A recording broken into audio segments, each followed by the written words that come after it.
कक्षा 7 गणित के अध्याय 7 जो कि वाणिज्य गणित पर आधारित है या कॉमर्शियल मैथमेटिक्स पर आधारित है। और इस कॉमर्शियल मैथमेटिक्स के पहले भाग जो आज का वीडियो है, इस वीडियो में हम लोग बात करेंगे कि अनुपात क्या होता है, रेशियो क्या होता है, इसको हम समझेंगे। अब यहाँ पर देखिए बेटा, सबसे पहले ये देखिए, अगर आप बाजार जाते हैं और बाजार जाने पर आप दो वस्तुएं किसी दुकान से खरीदते हैं, जैसे आपने खरीदा चीनी, ठीक, और फिर खरीदा यहाँ पर दाल। चीनी और दाल यहाँ पर दो गुड्स हैं, दो आइटम हैं जिसको आपने खरीदा, और यहाँ पर केजी की 1 किलो दाल की और 1 किलो चीनी की बात हो रही है। अब मान लीजिए यहाँ पर माना हमने कि चीनी यह 40 रुपया पर केजी है और यहाँ पर यह दाल कितना है, यह 200 रुपया पर केजी है। 200 रुपया प्रति किलो हमको दाल मिल रही है और 40 रुपया किलो यह चीनी मिल रही है, प्रति किलो चीनी मिल रही है। तो अब यहाँ पर देखें, इन दोनों का कंपैरिजन करें, इन दोनों की तुलना करें। तो तुलना करने के लिए हम क्या कह सकते हैं? पहली बात, अब अगर हम पूछ रहे हैं कि दाल चीनी से कितनी महंगी है, तो दाल चीनी से कितनी महंगी है, ठीक, दाल चीनी से कितनी महंगी है। तो सबसे पहले हम क्या ज्ञात कर सकते हैं? यहाँ पर अंतर ज्ञात कर सकते हैं। किसका अंतर ज्ञात कर सकते हैं? जो दाल का मूल्य है, दाल का मूल्य माइनस चीनी का मूल्य, तो दाल और चीनी के मूल्य का अंतर हम ज्ञात कर सकते हैं। और यहाँ पर यह रुपया 200 माइनस रुपया 40 और यह बराबर हो गया रुपया 160। तो ये बता रहा है कि अंतर कितना है। तो यहाँ पर दाल और चीनी के मूल्य में अंतर पता चल रहा है। अब फिर देखिए, इसी तरह से दूसरे एग्जाम्पल पर बात करते हैं। जैसे सभी लोग रोहित शर्मा से परिचित होंगे। तो रोहित शर्मा अब यह 2 मैच खेल रहे हैं। यहाँ पर प्रथम मैच यहाँ पर इस प्रथम मैच में यह 75 रन बना रहे हैं। और जो दूसरा मैच इनका है, इस दूसरे मैच में यह केवल 25 रन बना रहे हैं। तो पहले मैच में 75 रन बनाया, दूसरे में इन्होंने यहाँ पर 25 रन बनाया।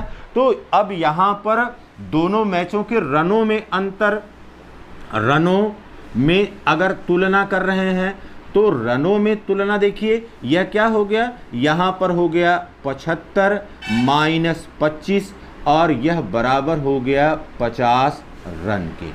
तो अब इसी प्रकार से अगर रोहित के पास 10 रुपए हैं और मोहित के पास 50 रुपए हैं, तो दोनों के धनों में कितना अंतर हो गया? 50 माइनस 10 बराबर 40 रुपए। तो यहाँ पर तुलना करने की पहली विधि हो गई कि तुलना हम कैसे कर सकते हैं? अंतर से कर सकते हैं। अंतर विधि से तुलना कर सकते हैं। 2 राशियां अगर हमारे पास हैं, तो 2 राशियों की तुलना हम अंतर से या डिफरेंस से कर सकते हैं। फिर देखिए, यहाँ पर अब इसी पहले एग्जाम्पल को ही लेते हैं। अब यहाँ पर अगर देखें कि दाल चीनी से कितने गुना अधिक है, तो दाल चीनी से कितने गुना, अब ये हमको पता करना है कितने गुना अधिक है।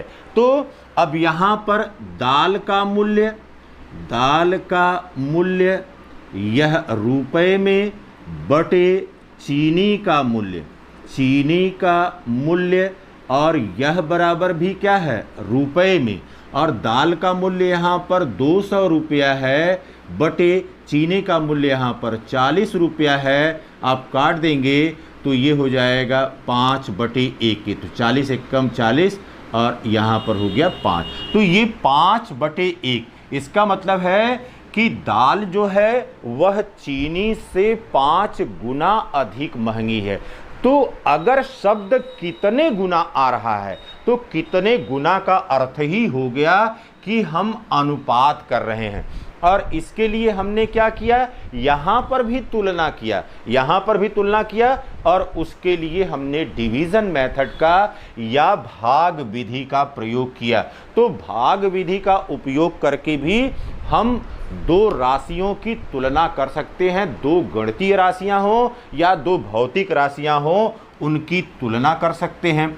इसी प्रकार से देखिए, यहाँ पर दूसरे एग्जाम्पल में लिया था कि जो फर्स्ट मैच था, इस फर्स्ट मैच में जो रन बना था यह कितने के बराबर बना था, 75 के बराबर बना था। और जो सेकंड मैच था, सेकंड मैच, इस सेकंड मैच में कितना रन बना था, यहाँ पर 25 रन बना था। तो दोनों मैचों में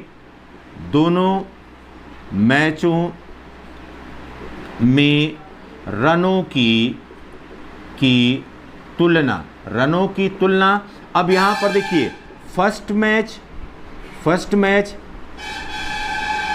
बटे सेकेंड मैच, यह बराबर हो गया 75 बटे 25, और 25 से कम 25, 25 तियां 75, और यहाँ पर क्या हो गया, यहाँ पर यह 3 बटे 1 के रूप में आ गया। तो इसका मतलब ये हुआ कि हमने भाग दे करके देख लिया कि पहले मैच में रोहित शर्मा ने दूसरे मैच की तुलना में कितना अधिक या कितने गुना अधिक रन बनाया। तो कितने गुना शब्द अगर होता है तो वहाँ पर अनुपात होता है। दो सजातीय राशियों की तुलना को हम अनुपात कहते हैं, अथवा दो समान राशियों को कितने गुना के रूप में व्यक्त किया जाता है उसे ही हम अनुपात कहते हैं। यदि एक राशि A है और दूसरी राशि B है तो A बटे B इसी को अनुपात कहते हैं और उसे A अनुपाते B के रूप में पढ़ते हैं।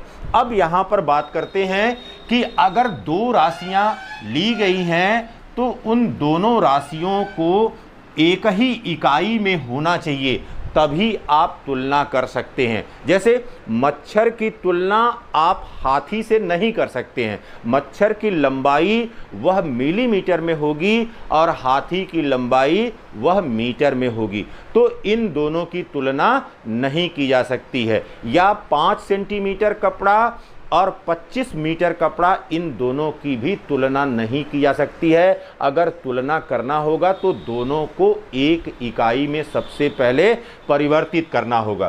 तो यहाँ पर पहली बात है कि दो राशियों की तुलना तभी की जा सकती है जब दोनों राशियाँ एक ही इकाई में हों।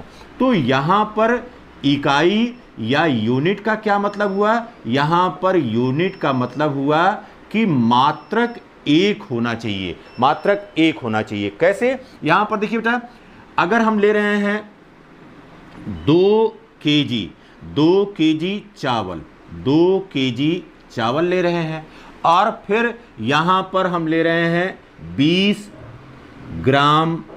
ग्राम चीनी। अब यहां पर देखिए यह किलोग्राम में है और यहाँ पर यह क्या है, चीनी ग्राम में है। तो इसकी तुलना, अब यह हम मान ले रहे हैं A है और यह क्या है, B है। अगर आप A बटे B बराबर लिखेंगे 2 केजी बटे 20 ग्राम, तो यहाँ पर यह दोनों की इकाई अलग अलग है। अब सबसे पहले इकाई को हमको परिवर्तित करना होगा, यूनिट को हमको परिवर्तित करना होगा। यहाँ पर अब 2 गुणे और 1 किलो बराबर हो गया 1000 ग्राम के, बटे यहाँ पर 20 ग्राम के। अब यहाँ पर आप लिखेंगे 2000 बटे और यहाँ पर हो गया 20।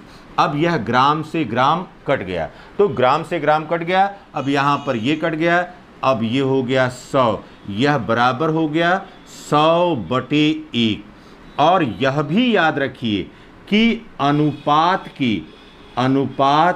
की कोई इकाई नहीं होती, कोई इकाई नहीं होती है।